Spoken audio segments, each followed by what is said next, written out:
Meus irmãos, a paz do Senhor.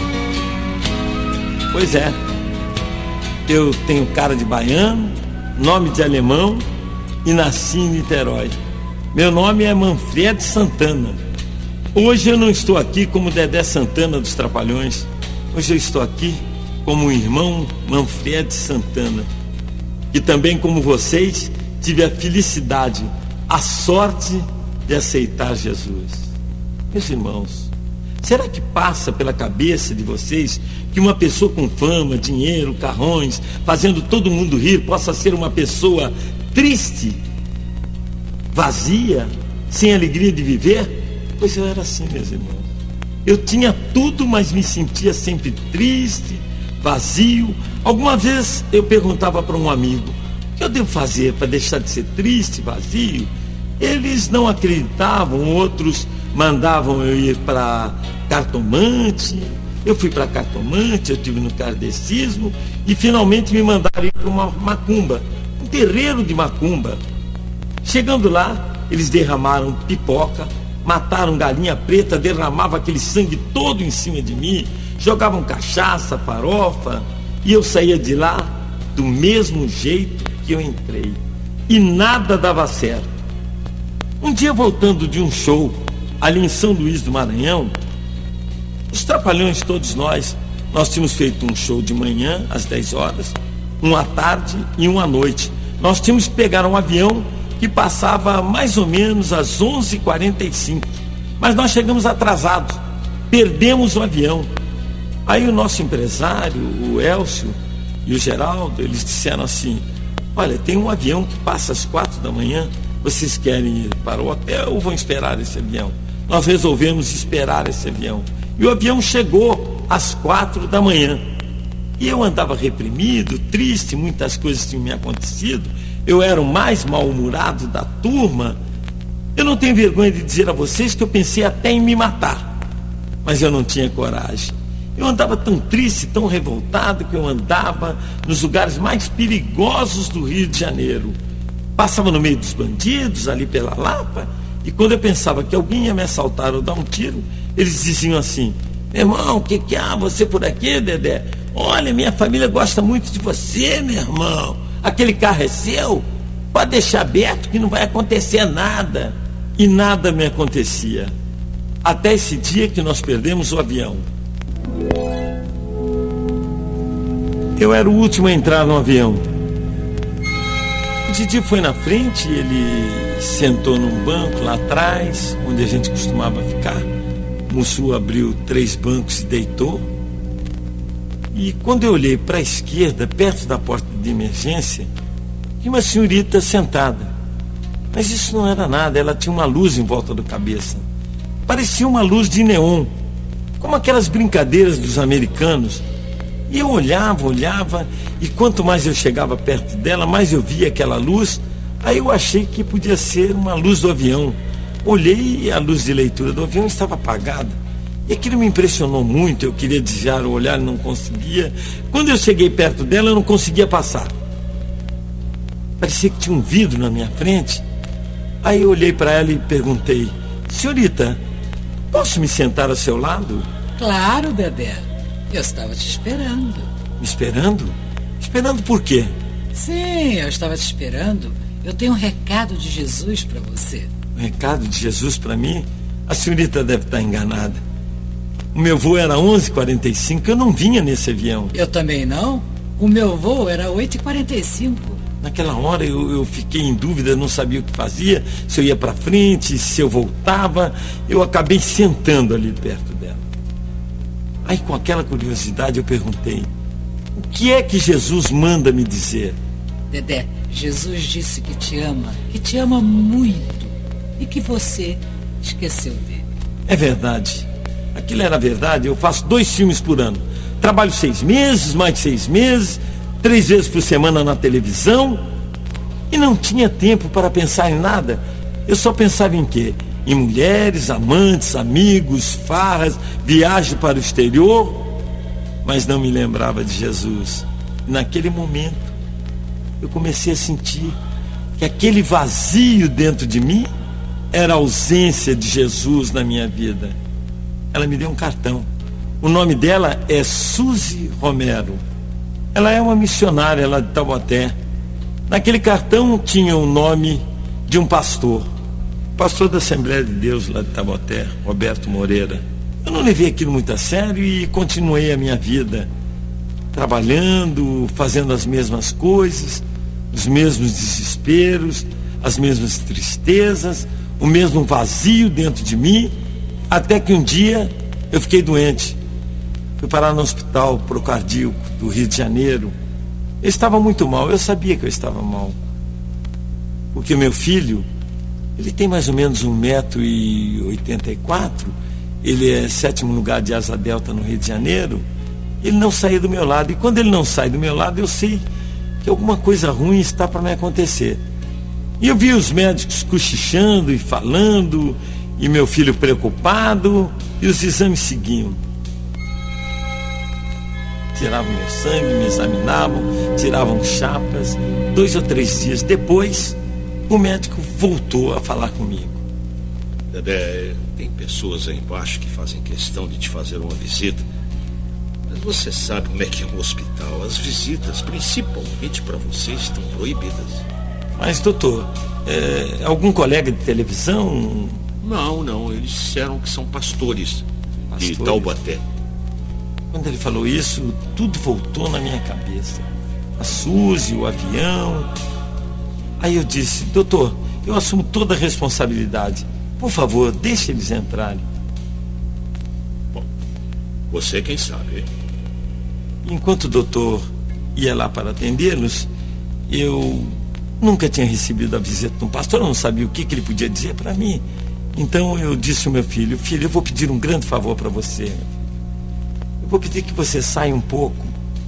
Eu não sei o que o pastor vai me falar. Depois que eles conversarem comigo, você volta. Pela primeira vez eu vi meu filho me desobedecer. E aí ele me disse: não, pai, eu acho que eu vou ficar porque eu sou atleta de Cristo. Atleta de Cristo? O que é isso? É uma reunião que eu frequento toda semana, onde a gente vai louvar a Deus. E eu sei mais ou menos o que esses pastores vieram fazer aqui. Aí os pastores chegaram, fizeram orações, oraram muito por mim. Aí o pastor Roberto disse: Dedé, não se preocupe, você não vai morrer, você vai ficar bom. Jesus tem um plano na sua vida. Jesus tem uma missão para você cumprir na terra para Ele. Eu perguntei: qual é essa missão? Aí ele me disse: Dedé, eu sou a primeira pessoa que está te dizendo isso. Encontrei mais 3 pessoas que vão te dizer isso. A 4ª vai ser a última pessoa. E aí você vai saber o que é essa missão. Aí os pastores foram embora. Eu fiquei muito triste. Eu nunca tinha visto meu filho daquele jeito. Porque enquanto os pastores oravam, meu filho orava e chorava muito. E no meio da oração ele gritava: "Ô glória!" Gritava glória, aleluia, glória a Deus.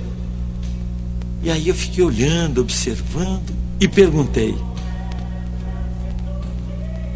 você é atleta de Cristo?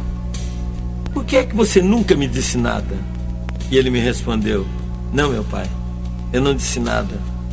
Eu preferi fazer as minhas orações, porque eu sabia que através das minhas orações Jesus iria trabalhar na sua vida. E eu queria, meu pai, que você recebesse o toque do Espírito Santo no momento certo, e que a palavra do Senhor Jesus caísse em boa terra, como disse o salmista. Então ele me falou da Bíblia, que lia a Bíblia e insistia para que eu lesse também. E no dia seguinte os enfermeiros chegaram. Junto com eles chegou o Mussu, meu amigo. Aí me botaram numa cadeira de roda, como faziam todos os dias pela manhã. Me levaram até a sala onde eu tirava chapas. Eu estava muito mal, o pulmão congestionado, tinha água na pleura, artérias entupidas. E aí me colocaram naquele aparelho. Foi aí que eu me assustei. Os enfermeiros tiraram as chapas e começaram a telefonar para os médicos. Os médicos começaram a chegar. Aí eu comecei a me preocupar. Aí os médicos olharam a chapa e pediram que eu tirasse outra. Aí eu tirei outra chapa. Aí os médicos pensavam que era algum defeito do aparelho. Falou, vamos levá-los para outra sala. Chegando na outra sala, eu tirei novamente as chapas. E aí o médico, muito admirado, disse, não é possível, não tem nada. A chapa não acusava nada. Aí eu perguntei, doutor, e agora, o que é que eu faço? Bem, depois dessa, trate de pegar sua roupa e ir embora. Foi isso que o doutor falou. Eu, muito preocupado, ainda perguntei várias coisas para ele. E ele me disse que não era a primeira vez que isso acontecia. Aí eu saí do hospital, as gravações dos Trapalhões começaram um pouco atrasadas e eu continuei a minha vida normal. Até que um dia eu fui convidado para um trabalho evangélico da Adonep, ali na Barra da Tijuca. Pela primeira vez eu aceitei. Aí eu fui muito contente, muito alegre. Quando eu cheguei lá, uma pessoa cantava um hino maravilhoso. Eu agora sou de Deus.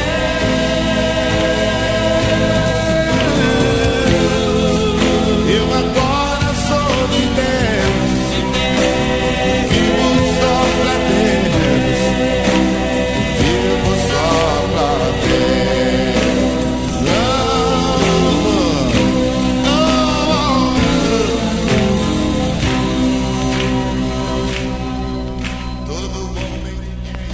Aí eu tive uma grande surpresa. Quem é que estava lá pregando a palavra de Jesus? Deus é o nosso refúgio, Fortaleza. Tinha mais de 400 pessoas. Pode ter refúgio. E ele falava e parece que tudo que ele falava vinha direto no meu coração. E ele foi chegando perto de mim. E quando ele chegou bem perto de mim, ele gritou. Ô glória! Fez-se um silêncio.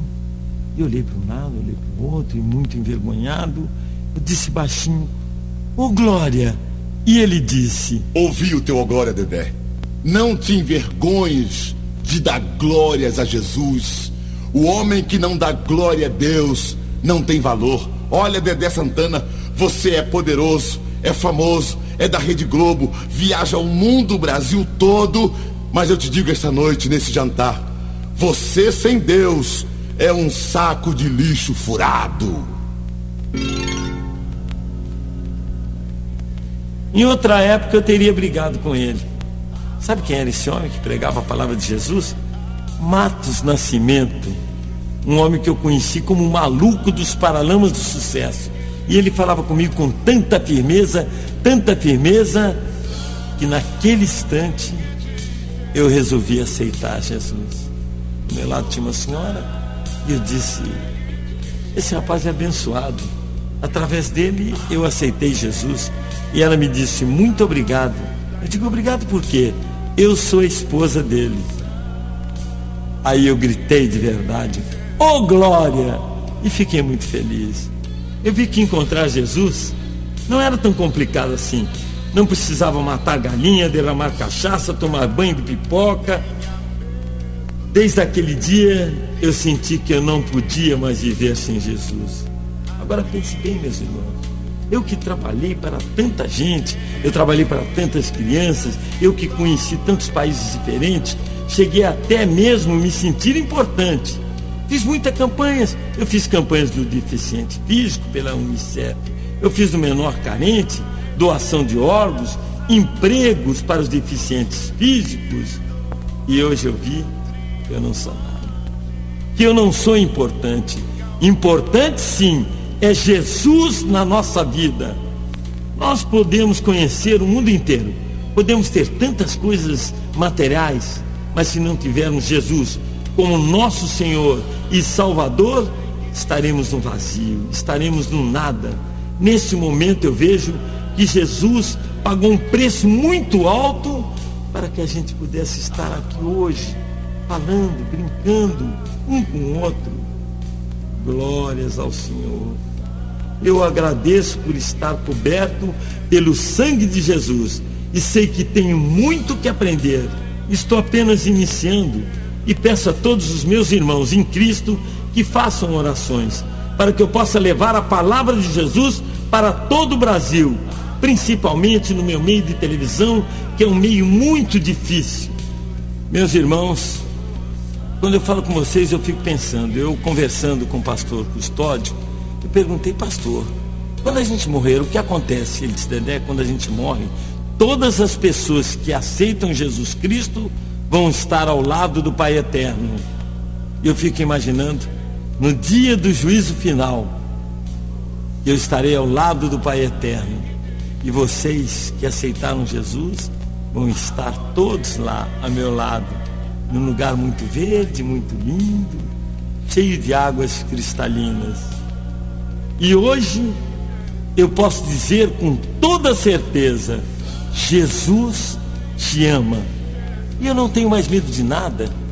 Eu não tenho medo de nada. Hoje eu poderia perder tudo que eu tenho, todos os bens materiais, não importa. Eu só não posso é perder o amor de Jesus Cristo e o carinho de vocês, meus irmãos. Meus irmãos, a paz do Senhor.